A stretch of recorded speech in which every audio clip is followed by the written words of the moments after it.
Bonjour à tous, très content de vous retrouver aujourd'hui dans le cabinet de Lisbonne, dont vous voyez une partie ici. On va parler de l'immunité face au coronavirus, tout simplement puisque deux études sont sorties, des études très intéressantes, une qui a été publiée dans Nature le 15 juillet et l'autre qui a été publiée dans Science le 4 août.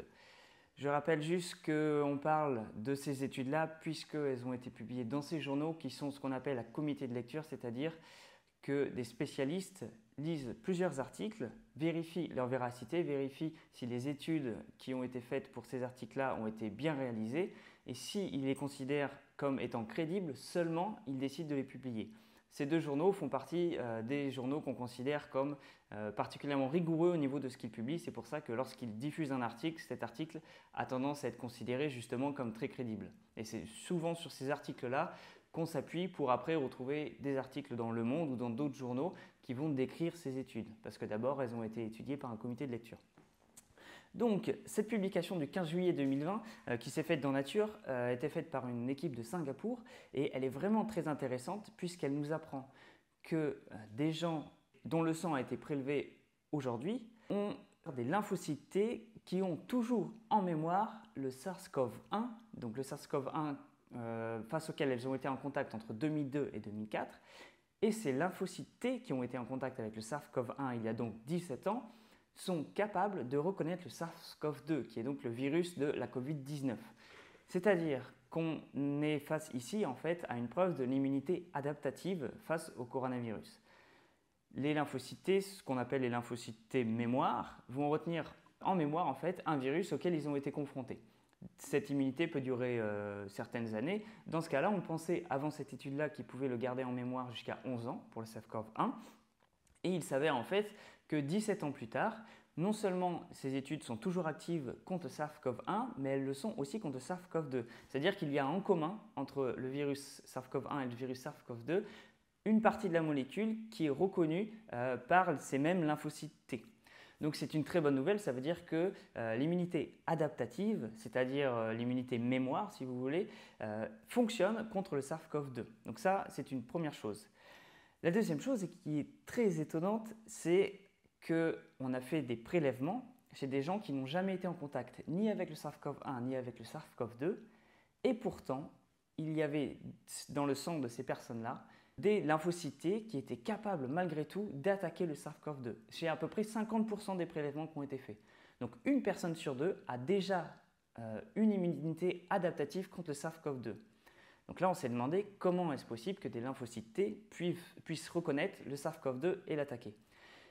Alors là il y a deux hypothèses. Il y a l'hypothèse de l'équipe de Singapour qui pense, elle, que le coronavirus banal qu'on a à peu près tous les hivers et qui donne le rhume est trop éloigné au niveau moléculaire du SARS-CoV-2 pour être reconnu par les lymphocytes T.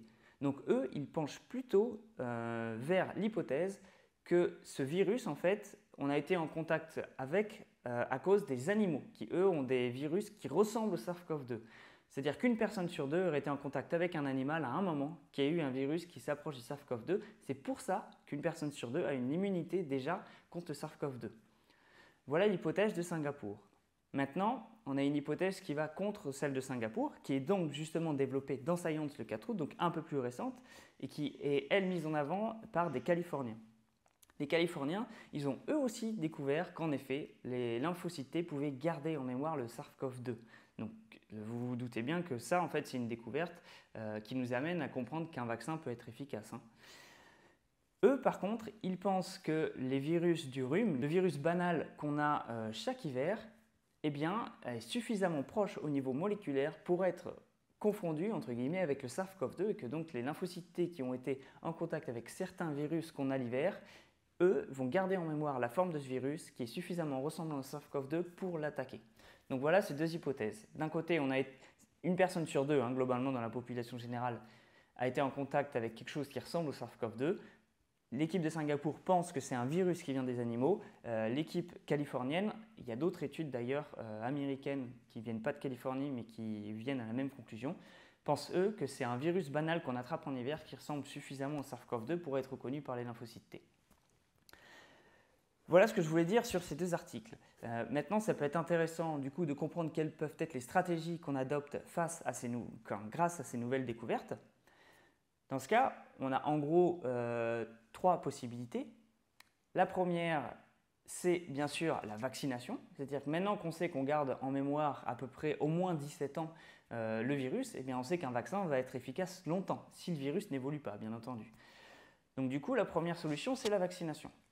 La deuxième solution, c'est faire confiance à l'immunité, donc c'est-à-dire faire ce qui s'est passé en fait pour 50% de la population, c'est-à-dire développer notre système immunitaire de telle façon qu'on puisse se battre contre le SARS-CoV-2, ce qui est déjà le cas de la très grande majorité de la population, et ce qui est le cas par exemple de tous les cas asymptomatiques, qui est, selon les études ça varie beaucoup, mais il y a 1 personne sur 2 qui est asymptomatique. Il y avait un article du Monde qui date d'une dizaine, quinzaine de jours qui disait que c'était 65% des gens qui sont asymptomatiques. Donc ça dépend vraiment des études, c'est compliqué, mais il y a beaucoup de monde en tout cas qui est asymptomatique. Donc développer son immunité, ça peut être très intéressant. La troisième solution, c'est d'éviter tout simplement d'être en contact avec le virus. Donc ça, c'est la solution des masques qu'on est en train de mettre en place. Voilà les 3 grandes solutions qu'on peut utiliser. Pour revenir sur la solution 2, développer son système immunitaire et le préparer. Pour ça, il n'y a pas de formule miracle malgré ce qu'on peut lire. Et globalement, renforcer son système immunitaire, ça passe par un sommeil récupérateur et efficace, diminuer le stress. On sait que le stress, à cause de tout un jeu hormonal, a tendance à affaiblir notre système immunitaire. Et manger équilibré, pratiquer une activité sportive. C'est globalement ce qu'on peut faire pour renforcer son système immunitaire. Quand je dis manger équilibré, c'est simplement qu'on sait qu'il y a certains additifs, certains types d'aliments qu'on digère moins bien que d'autres, qui vont peut-être provoquer de la porosité intestinale. Et dans ce cas, c'est pareil, ça fragilise notre système immunitaire puisqu'on est ce qu'on appelle en inflammation chronique, c'est-à-dire qu'on est en permanence avec un système immunitaire qui est actif. Et du coup, il se fatigue et il est moins performant lorsqu'on est vraiment malade pour le coup. Donc ça peut être amené par plein de types d'aliments différents, mais globalement, on sait qu'on doit augmenter notre quantité de fibres, qu'on doit diminuer les additifs, manger équilibré de façon générale.